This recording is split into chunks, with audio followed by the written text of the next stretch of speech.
ত্রয়োদশ জাতীয় সংসদ নির্বাচনে ফেনী ১ আসনে বিএনপি মনোনীত প্রার্থী দলের চেয়ারপারসন খালেদা জিয়ার পক্ষে মনোনয়নপত্র জমা দেওয়া হয়েছে। সোমবার বেলা ১:১টায় জেলা রিটার্নিং কর্মকর্তার কার্যালয়ে তার মনোনয়নপত্রটি জমা দেওয়া হয়।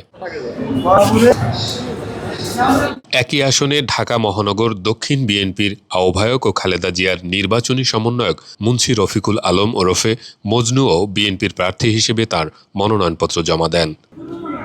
ওনার সুস্বাস্থ্য কামনা করি এবং আশা করি উনি সুস্থ হয়ে এসে আমাদের সাথে যোগ দিতে পারবেন এবং আজকে আমরা সব একত্র হয়ে আমরা নমিনেশন পেপার ওনার পক্ষে আমরা দাখিল করেছি ইনশাল্লাহ। একই সাথে আমি আমার দলকে কৃতজ্ঞতা জানাই আমাকে মনোনীত করার জন্য ফেনী ৩ থেকে আমার সাথে আমার কলিগ আছেন ফেনী ২-এর ভিপি জেনারেল সাহেব। আমরা সবাই মিলে একত্রে আমাদের মনোনয়নপত্র আজকে দাখিল করেছি। আমরা চাই ভবিষ্যতে বাংলাদেশে একটা অবাধ সুস্থ গ্রহণযোগ্য নির্বাচন, যে নির্বাচনের মাধ্যমে দেশে একটা গণতান্ত্রিক সরকার প্রতিষ্ঠিত হবে, জনগণের সরকার প্রতিষ্ঠিত হবে।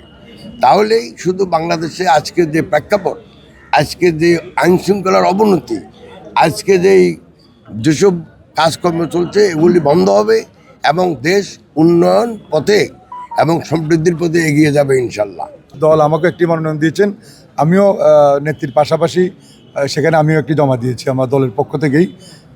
ইনশাল্লাহ আমরা আশা করি আগামী 12 তারিখে একটা সুষ্ঠু নির্বাচন হবে, সেখানে আমাদের দল যাকে মনোনীত দিবেন ইনশাল্লাহ আমরা সকলেই একসঙ্গে তার সাথে সকালে একসঙ্গে কাজ করব এবং আমাদের প্রার্থীকে আমরা বিজয় করার জন্য আমরা কাজ করব।